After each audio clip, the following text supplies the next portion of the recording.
شاہ عطار پر ہر آن رحمت کی نظر رکھنا، شاہ عطار پر ہر آن رحمت کی نظر رکھنا، کرے دن رات یہ سنت کی خدمت یا رسول اللہ۔ الحمد لله رب العالمين والصلاة والسلام على سيد المرسلين أما بعد فأعوذ بالله من الشيطان الرجيم بسم الله الرحمن الرحيم الصلاة والسلام عليك يا رسول الله وعلى آلك وأصحابك يا حبيب الله الصلاة والسلام عليك يا نبي الله وعلى آلك وأصحابك يا نور الله۔ میٹھے میٹھے اسلامی بھائیوں اور اسلامی بہنوں، الحمدللہ عز و جل خالق کائنات جل جلالہ کی زمین پر عشق رسول صلی اللہ تعالی علیہ وآلہ وسلم کا مدنی جام تقسیم کرنے والے ایسے مرد کامل اب بھی موجود ہیں جو فیشن کی آفت میں گرفتار لوگوں کو پیارے مصطفیٰ صلی اللہ تعالی علیہ وآلہ وسلم کی سنت کریمہ کا اسیر بنانے کے خواہاں ہیں۔ یہ اللہ عز و جل کا خاص کرم ہے کہ اس نے ہمیں اس پرفتن دور میں تبلیغ قرآن و سنت کی عالمگیر غیر سیاسی تحریک دعوت اسلامی کا مدنی ماحول اور شیخ طریقت امیر اہل سنت ابو بلال حضرت علامہ مولانا محمد الیاس عطار قادری رضوی دامت برکاتہم العالیہ جیسے ولی کامل کی صحبت باثر سے نوازا۔ یقیناً امیر اہل سنت دامت برکاتہم العالیہ ان عظیم ہستیوں میں سے ایک ہیں جن کی مخلصانہ جد و جہد کی برکت سے ہزاروں نہیں بلکہ لاکھوں مسلمان بالخصوص نوجوان برائیوں سے تائب ہو کے نیکیوں کی راہ پر گامزن ہو چکے ہیں۔ الحمدللہ عز و جل بلا مبالغہ امیر اہل سنت دامت برکاتہم العالیہ نے اپنے سنتوں پر بیانات کے ذریعے لاکھوں مسلمانوں کے دلوں میں مدنی انقلاب برپا کر دیا۔ الحمدللہ عز و جل مکتبۃ المدینہ ان بیانات کو آپ تک پہنچانے کی سعادت حاصل کر رہا ہے، لہذا تمام اسلامی بھائی اور اسلامی بہنیں اس بیان کو توجہ کے ساتھ سماعت فرمائیں۔ اعوذ باللہ من الشیطان الرجیم بسم اللہ الرحمن الرحیم تبارک الذی بیدہ الملک وهو على كل شيء قدیر الذي خلق الموت والحياة ليبلوكم أيكم أحسن عملا وهو العزيز الغفور الذي خلق 7 سماوات طباقا ما ترى في خلق الرحمن من تفاوت فارجع البصر هل ترى من فطور الله رب العالمين صدق الله العظيم سبحان الله ما شاء الله صلی اللہ علیہ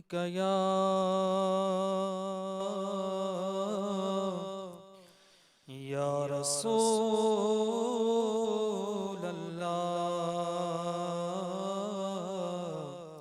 وسلم علیک یا حبیب اللہ۔ مٹتے ہیں جہاں بھر کے عالم مدینے میں، مٹتے ہیں جہاں بھر کے عالم مدینے میں، بگڑے ہوئے بنتے ہیں، بگڑے ہوئے بنتے ہیں، سب کام مدینے میں، بگڑے ہوئے بنتے ہیں، سب کام مدینے میں۔ آقا کی عنایت تو ہے ہر گام مدینے میں، آقا کی عنایت ہے ہر گام مدینے میں، جا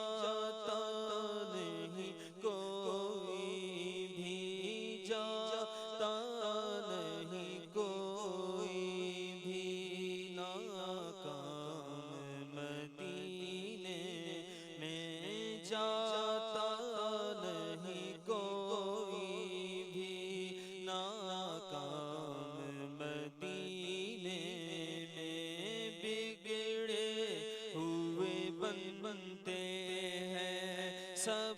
کام مدینے میں اے حاجیوں رو رو کر کہہ دینا سلام سے اے حاجیوں رو رو کر کہہ دینا سلام سے لے جا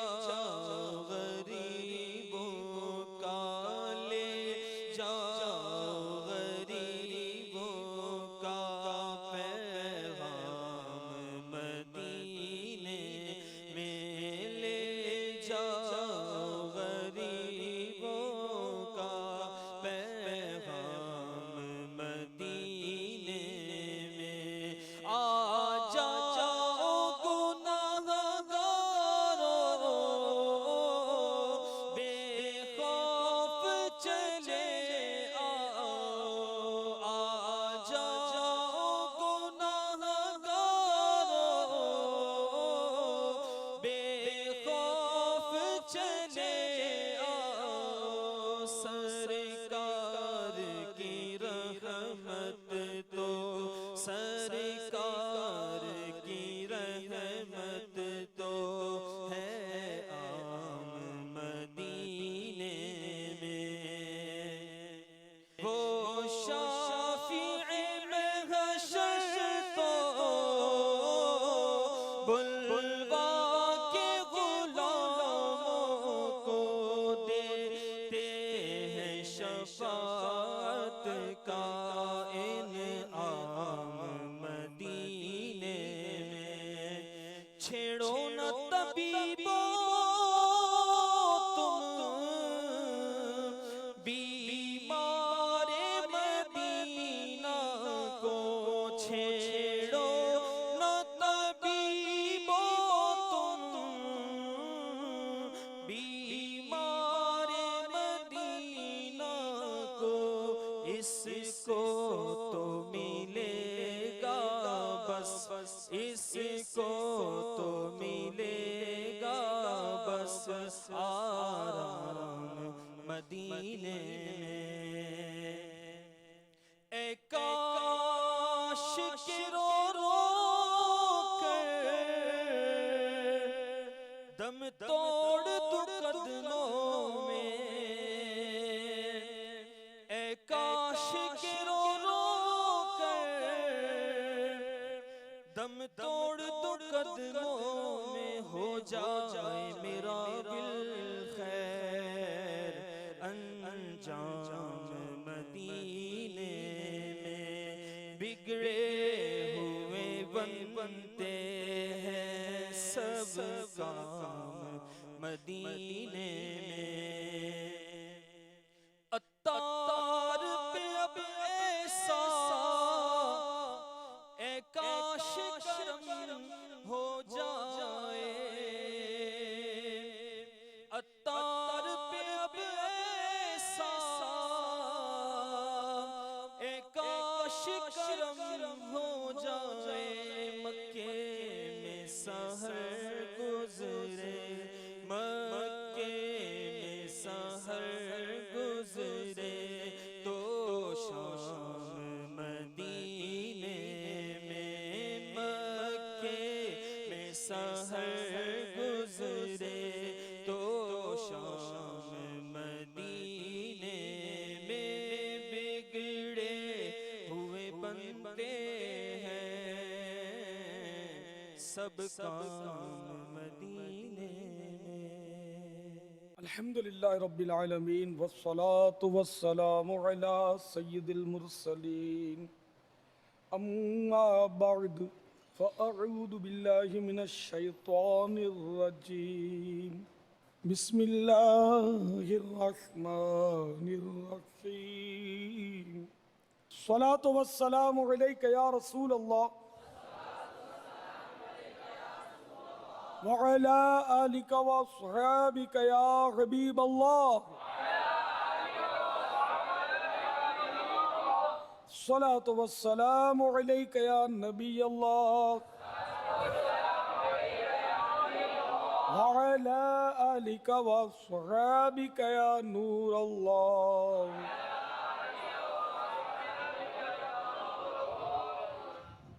پیارے پیارے اسلامی بھائیوں، اولیاء کرام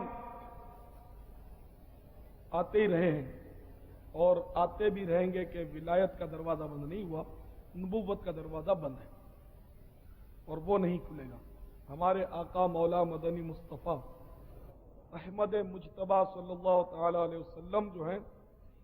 آپ آخری نبی ہیں، اب کوئی نبی نہیں آئے گا، لیکن ولایت کا دروازہ اب بھی کھلا ہے اور ولی آتے رہیں گے. لیکن میرے آقا سیدنا غوث اعظم رضی اللہ تعالیٰ عنہ کی شان، عظمت، نشان کو میرے آقا نعمت امام اہل سنت عظیم البرکت امام احمد رضا خان علیہ رحمت الرحمن کے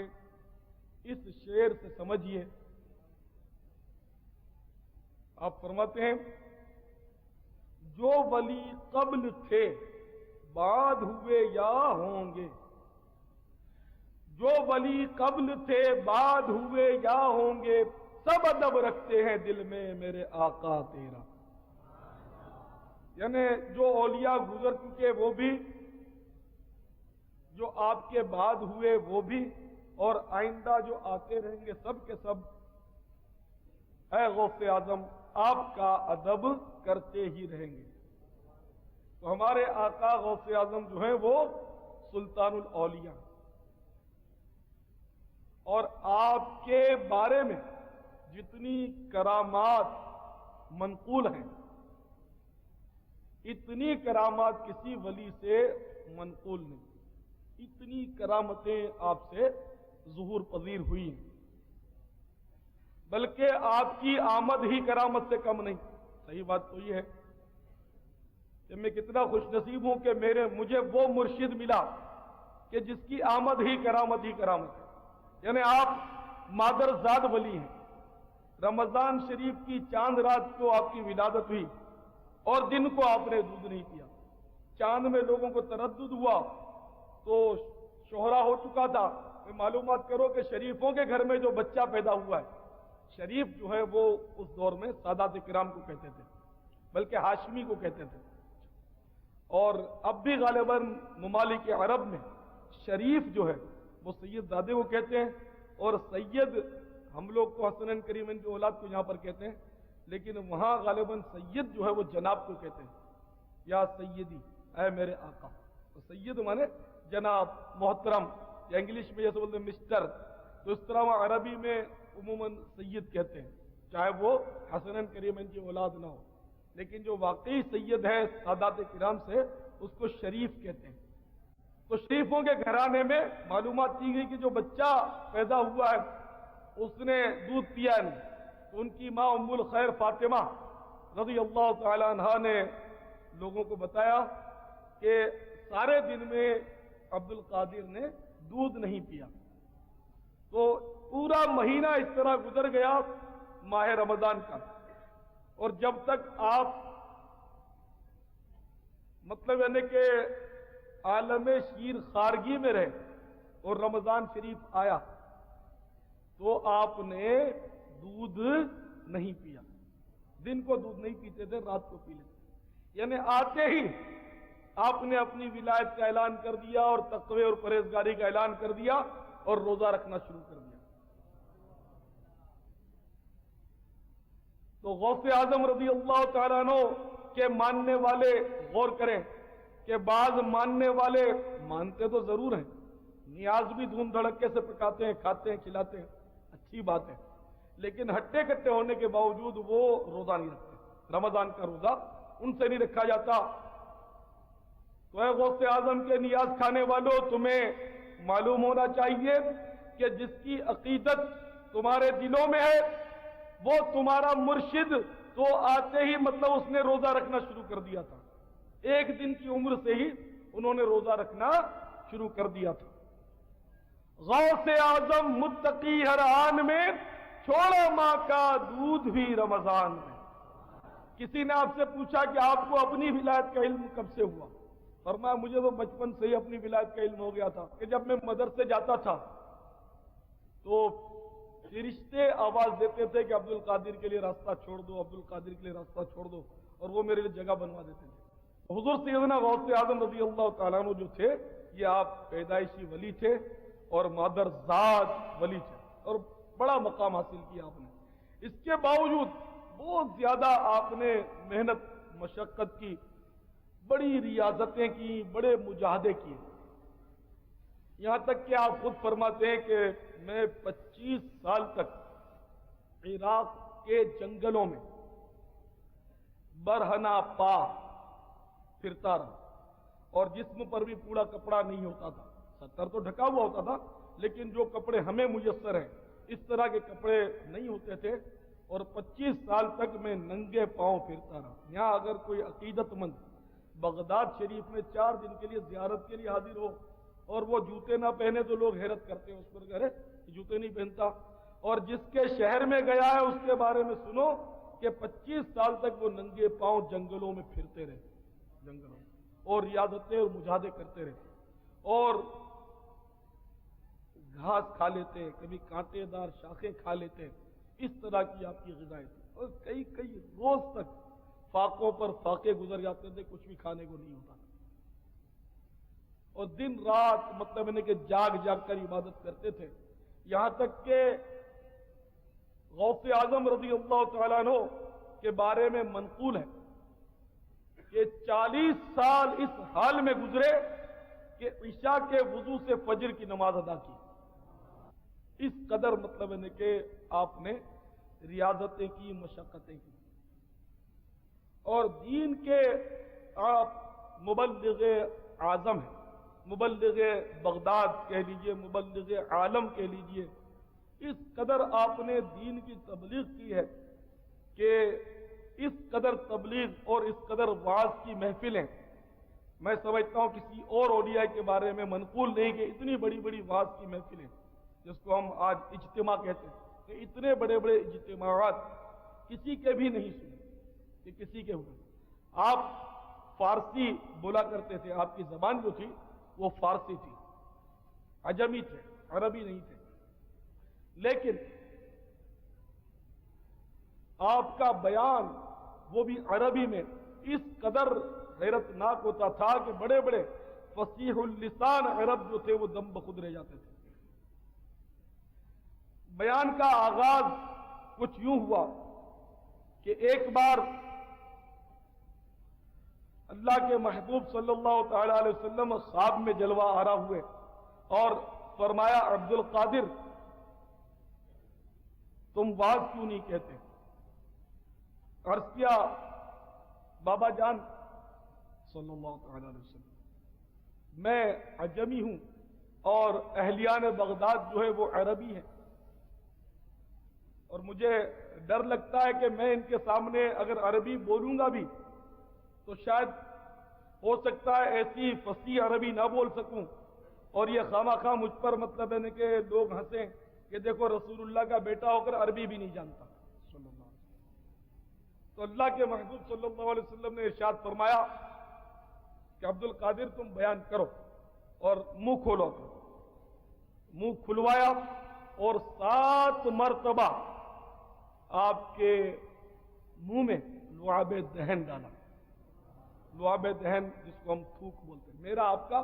تھوک ہے نا، میرے آقا صلی اللہ علیہ وسلم کے مبارک تھوک کو، مقدس تھوک کو ہم ادباً کہیں گے لعاب دہن۔ اب دوسرے دن واز کرنے کے لیے بیٹھ گئے، لوگ بھی کچھ اکٹھے ہو گئے، لیکن اب پھر ہمت نہیں پڑ رہی اور منہ ہی نہیں کھل رہا، زبان ہی نہیں چل رہی۔ اسی عالم حیرت میں تھے کہ عین بیداری میں کیا دیکھتے ہیں کہ مولا علی مشکل کشا کرم اللہ وجہ الکریم تشریف لے آئے اور فرمانے لگے بیٹا واز کیوں نہیں کرتے؟ کہا ابا حضور ہمت ہی نہیں پڑتی۔ فرمایا اچھا منہ کھولو، پھر منہ کھولا تو مولا مشکل کشا نے 6 مرتبہ اپنا لعاب دہن ڈالا۔ تو عرض کیا سرکار نے تو 7 مرتبہ ڈالا تھا، آپ نے 6 مرتبہ کیوں ڈالا؟ تو مولا مشکل کشا نے فرمایا کہ چونکہ سرکار نے 7 مرتبہ ڈالا تو میں ان کی مثل تو ہوں نہیں، ان کی برابری تو کرنے سے رہا، تو اس لیے میں نے ادباً 6 مرتبہ ڈالا۔ اور بیٹا اب تم کلام کرو۔ چنانچہ حضور غوث اعظم رضی اللہ تعالیٰ عنہ نے بیان کیا۔ اس وقت آدمی تھوڑے تھے، بہرحال آپ نے بیان کیا۔ بس وہ پہلا جو اجتماع ہوا تھا بغداد شریف میں، اس کا تہلکہ پڑ گیا پورے بغداد میں۔ اتنا لوگوں پر اثر ہوا، اتنا ہوا کہ ہر طرف شورا ہو گیا کہ شیخ عبد القادر جیلانی تو بہت پائے کے مقرر ہیں اور بڑے زبردست مبلغ ہیں۔ چنانچہ پھر دوبارہ جب باز ہوا تو پبلک بڑھ گئی۔ اب اس طرح بڑھتی چلی گئی یہاں تک کہ 70 ہزار کا اجتماع ہونے لگ گیا۔ اچھا، اب ان دنوں میں لاؤڈ اسپیکر کا انتظام تو ہوتا نہیں تھا۔ اب تو مطلب ہے کہ 35 آدمی بیٹھے ہوتے ہیں اور مقرر لاؤڈ اسپیکر پر لگا ہوا ہوتا ہے نا، لیکن وہ تو 70 ہزار کا مجمع اور اسپیکر نہیں۔ تو اللہ تعالیٰ نے حضور سیدنا غوث اعظم رضی اللہ تعالیٰ عنہ کی آواز میں وہ تاثیر پیدا فرما دی کہ آپ کی آواز بغیر کسی سائنسی آلے کی محتاجی کے، جس طرح پہلا آدمی سن رہا تھا اس طرح آخر کا آدمی بھی سن لیتا تھا۔ یعنی آپ کی آواز پوری مطلب ہے کہ پورے اجتماع میں یکساں سنائی دیتی تھی، اور کوئی اسپیکر کی گڑبڑ والے مسئلے بھی نہیں ہوتے تھے۔ ابھی بجلی فیل ہو جائے تو میری آواز ختم، تو پیچھے والے اونچے ہو کر بیچارے دیکھیں گے اور اونچے نیچے ہو۔ اچھا، بلکہ مجھے کہنے دیجئے کہ ظاہری طور پر تو 70 ہزار کا اجتماع سنتا تھا، لیکن باطنی طور پر دنیا کے کونے کونے میں اولیاء کرام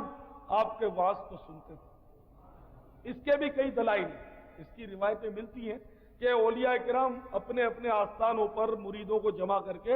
حضور غوث پاک کا وعظ سنتے تھے۔ یہ روایتیں میں نے پڑھی ہیں۔ اولیاء کرام دنیا کے کونے کونے میں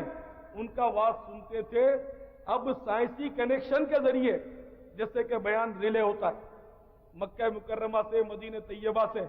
جب میں شرف یاب ہوتا ہوں وہاں کی زیارت سے، تو آپ بھائیوں کی خدمت میں کچھ نہ کچھ مجھے بیان کرنے کا موقع ملتا ہے، اور وہاں سے بیان ریلے ہوتا ہے ٹیلی فون پر، آپ کو پتا ہوگا، ہزاروں بھائیوں کو پتا ہے۔ تو حضور کو ہمارا سائنسی کنیکشن کے ذریعے بیان ریلے ہوتا ہے، تو اللہ کے ولیوں کے سردار غوث اعظم رضی اللہ تعالیٰ عنہ کا بیان جو تھا وہ روحانی کنیکشن کے ذریعے دنیا کے کونے کونے میں ریلے ہوتا تھا۔ اللہ،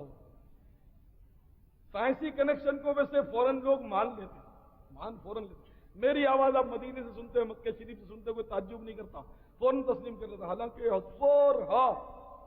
ہزار میل جو ہے وہ مکہ مدینہ دور ہے، اور یہاں کے اسپیکر سے وہاں کا تار جوائنٹ نہیں ہے، تار تو اتنی لمبی نہیں ہے، ایک سائنسی تھیوری ہے جس کے ذریعے سے وہ ہوا میں سے میری آواز کو کیچ کر کے آپ کو سنا دیتے ہیں، اس میں کوئی میرا کمال نہیں ہوتا۔ ہمیں بغیر فون کے بولوں مدینے سے اور گلزار حبیب میں آپ لوگ سنیں تو پھر اس کو کمال کہا جائے گا، تو میں ایسا نہیں کرتا، میں تو ٹیلی فون کی لائن میں رکھتا ہوں، پھر کہیں جا کر آپ مخاطب ہونے کی مجھے توفیق نصیب ہوتی ہے۔ لیکن ہمارے آقا غوث اعظم رضی اللہ تعالیٰ عنہ بغیر کسی کنیکشن کے سب کو سنا دیتے تھے۔ تو یہ آپ کی کرامت تھی حضور سیدنا غوث اعظم کی۔ تو یہ باتیں اب تو سائنس نے بڑی ترقی کر لی ہے، تو سائنس کہیں کہیں ہمارے لیے بڑا مطلب ہے کہ ممد و معاون ہو جاتا ہے کہیں کہیں۔ وہ میرے آقا غوث اعظم رضی اللہ تعالیٰ عنہ کا ایک قول مبارک میں نے پڑھا ہے کہ اگر میرا مرید مشرق میں ہو اور میں مغرب میں، اور میرے مرید کی پردہ دری کی جا رہی ہو، اس کی بے عزتی کی جا رہی ہو، تو میں مغرب میں رہتے ہوئے اپنے مرید کی پردہ پوشی کر سکتا ہوں۔ عاشقوں نے کہا سبحان اللہ، ہے نا، دیوانے بولے سبحان اللہ، لیکن بعض بیچارے سیانے جو ہوتے ہیں ان کی سمجھ میں نہیں آتا، بعض وقت کنفیوز ہو جاتا ہے، یہ کیسے ممکن ہے؟ ایک آدمی مغرب میں رہ کر مشرق والے کا پردہ کیسے ٹھیک کرے گا، اس کی پردہ پوشی کیسے کرے گا؟ تو یہ عقل میں نہیں آتی بات۔ اچھا، سب کے نہیں، میرے تو آتی ہے، میری تو عقل میں سب کچھ آتا ہے، میری عقل میں ہر وہ بات آتی ہے جو اللہ رسول کے حکم کے مطابق ہوتی ہے۔ پھر میں نہیں سوچتا، میری عادت ہی نہیں سوچنا اس معاملے میں، سمجھے؟ کیونکہ میں نے تو یہ گرے سے باندھ لیا ہے کہ عقل کو تنقید سے فرصت نہیں، عشق پر اعمال کی بنیاد رکھ۔ عشق پر اعمال کی جب بنیاد رکھی تو عقل کے گھوڑے جو تھے وہ بھاگ گئے، میدان چھوڑ گئے، ٹھیک ہے نا؟ تو اس کو سائنس نے بڑی مدد کی، سائنس نے اس مسئلے کو، اس عقیدے کو، اس عشق کے قول کو سمجھنے میں بڑی مدد کی، جو لوگوں کی سمجھ میں نہیں آتا ان کی بھی۔ وہ یوں کہ آپ کو معلوم ہوگا کہ غالباً 69 میں 69 سنے عیسوی میں 3 انسان جو تھے وہ چاند پر پہنچ گئے، اس کے ذریعے، راکٹ کے ذریعے، ان کے جو بھی جس طرح بھی سائنسی آلات کے ذریعے وہ چاند پر اتر گئے۔ اخباروں میں یہ خبریں چھپی تھی، اب اللہ بہتر جانے وہ واقعی چاند پر پہنچے یا نہیں پہنچے۔ اتنا یقین ہے کہ اللہ کے محبوب چاند سے وراء الورا گئے تھے، اتنا مجھے یقین ہے۔ چاند بہت پیچھے رہ گیا تھا شب معراج۔ اتنا بھی یقین ہے کہ زمین پر رہ کر چاند کو اشارہ کیا تو چاند پھٹ گیا تھا، 2 ٹکڑے ہو گئے تھے، اتنا تو یقین ہے۔ لیکن سائنسدانوں پر ایمان لانے کی کوئی ضرورت نہیں ہے، ٹھیک ہے؟ سائنسی مسئلہ مان لیا تو بھی حرج نہیں ہے، نہ مانا تو ایمان پر کوئی فرق نہیں پڑے گا۔ تو اخبارات میں خبر چھپی تھی کہ انسان چاند پر چلا گیا۔ اچھا، تو چاند پر نیچے جو ہے نا، چاند سے نیچے زمین پر، یہ چاند جو ہے وہ پتہ نہیں کتنے کروڑ میل دور ہے یہاں سے، بہت زیادہ دور ہے۔ تو نیچے سے رہتے ہوئے اس چاند پر جو 3 بندے تھے نا، ان کی ساری نقل و حرکت جو تھے یہاں سے یہ لوگ ریکارڈ کر رہے تھے، اس کو سائنسدان۔ ایک چاند پر جانے والے کے لباس میں، اس کے یونیفارم میں کوئی مطلب ٹیکنیکل ڈیفیکٹ پیدا ہو گیا، تو یہاں سے ان لوگوں نے اپنے کنٹرول ٹاور سے اس کو مطلب ہے کہ کنٹرول کر لیا، یہیں سے کوئی بٹن دبائے ہوں گے ان کی جو بھی سیٹنگ ہو، تو اس سے وہاں چاند والے کے لباس کو درست کر دیا۔ تو کروڑوں میل دور جو بندہ ہے، اس کو زمین سے رہتے ہوئے اس کے لباس کو سائنسدان درست کر سکتا ہے، تو جو ہزاروں میل، بغداد شریف تو یہ ہے نا، جو ہزاروں میل دور ہو، وہاں رہتے ہوئے اللہ کا ولی اگر کسی کراچی والے کا لباس درست کر دے تو اس میں کون سی ایسی بات نہیں جو سمجھ میں نہیں آتی۔ وہاں سائنسی کنیکشن ہے، یہاں روحانی کنیکشن ہے، اور سائنسی کنیکشن پر روحانی کنیکشن جو ہے وہ حاوی ہے۔ سائنسی کنیکشن میں تو خرابی ہو جاتی ہے نا، مگر روحانی کنیکشن میں خرابی تھوڑی ہی ہوتی ہے۔ تو بہرحال یہ کہ اللہ کے مقبول ولی غوث اعظم رضی اللہ تعالیٰ عنہ کو بہت زیادہ مطلب ہے کہ پاورز دیے گئے تھے، اور بہت زیادہ مطلب ہے کہ خوارق اور کرامات کا ظہور آپ کی ذات سے ہوا، الحمدللہ۔ تو آپ کے بیان اور مواعظ کا میں عرض کر رہا تھا کہ آپ کے اجتماع بہت زیادہ کثیر ہوتے تھے، اور اس قدر پر اثر ہوتے تھے، اس قدر پر اثر ہوتے تھے کہ اولیاء کرام سے ہی منقول ہے کہ کوئی ایسی مجلس نہ ہوتی تھی، کوئی ایسا اجتماع آپ کا نہ ہوتا تھا کہ جن میں کچھ نہ کچھ یہود و نصارا مسلمان نہ ہو جائے، اور فساق و فجار کی تو کوئی تعداد نہیں تھی، اتنے اس بیان میں توبہ کر لیتے تھے۔ اور عموماً ہر مجلس میں، ہر اجتماع میں 2-3 جنازے اٹھتے تھے، لوگ اپنے کپڑے پھاڑ دیتے تھے اور وہاں سے مجلس میں سے جنازے اٹھتے تھے۔ یہاں تک کہ ایک بار کچھ اجتماع میں لوگوں میں سستی پائی گئی، کہ توجہ نہیں تھی، ذرا سستی پائی گئی، بے کیفیت سی تھی، تو حضور غوث اعظم رضی اللہ تعالیٰ کو جلال آیا، اور آپ نے عربی میں 2 اشعار پڑھے، 2 اشعار، بس اشعار کا پڑھنا تھا، اور پبلک جو تھی اس میں ایک جان بلند ہوا، چیخ و پکار مچی، اور اتنا مطلب لوگوں پر حال طاری ہوا کہ اس میں سے بھی دو تین آدمیوں نے دم توڑ دیا۔ آپ حضور غوث اعظم رضی اللہ تعالیٰ عنہ کے اجتماعات کا حال پڑھیں مستند کتابوں میں تو آپ کو پتا چلے گا کہ ان کے تو کوئی اجتماع ایسا نہیں ہوتا تھا کہ اس سے جنازے نہ اٹھے۔ بے ہوش تو نہ جانے کتنے لوگ ہو جاتے تھے، بہت سارے لوگ آپ کے اجتماع میں بے ہوش ہو جاتے تھے۔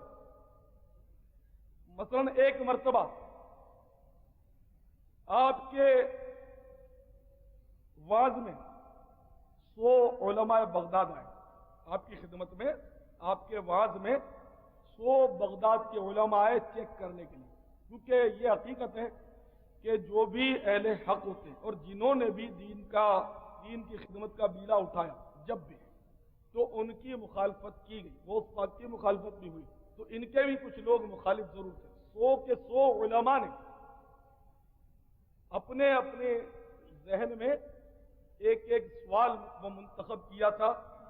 کہ میں یہ سوال کروں گا، میں یہ سوال کروں گا، میں یہ سوال کروں گا،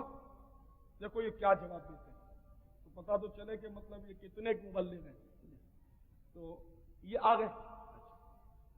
حضور غوث پاک رضی اللہ تعالیٰ عنہ، تو آپ کو پتا ہے روشن ضمیر سے دل کے حال جانتے تھے، پتا چل گیا کہ یہ 100 مولانا آئے ہوئے ہیں امتحان کرنے کے لیے۔ تو آپ نے ان کو دیکھتے ہی اپنے سر اقدس کو جھکا لیا، مراقبہ کیا۔ جیسے ہی آپ نے سر مبارک کو جھکایا، آپ کے سینہ اقدس سے ایک نور کی شعاع نکلی، اور جس نے دیکھا جس کو اللہ نے دکھا دیکھا کہ یہ چیزیں سب کو نظر نہیں آتی، اور وہ شعاع گزرتے گزرتے، وہ نور کی کرن جو تھی، لائٹ جو تھی، وہ گزرتے گزرتے ان 100 کے 100 علماء کے سینے سے ٹکرائی، سب کے سینے سے وہ گزرتی گئی۔ اب جس کے سینے سے وہ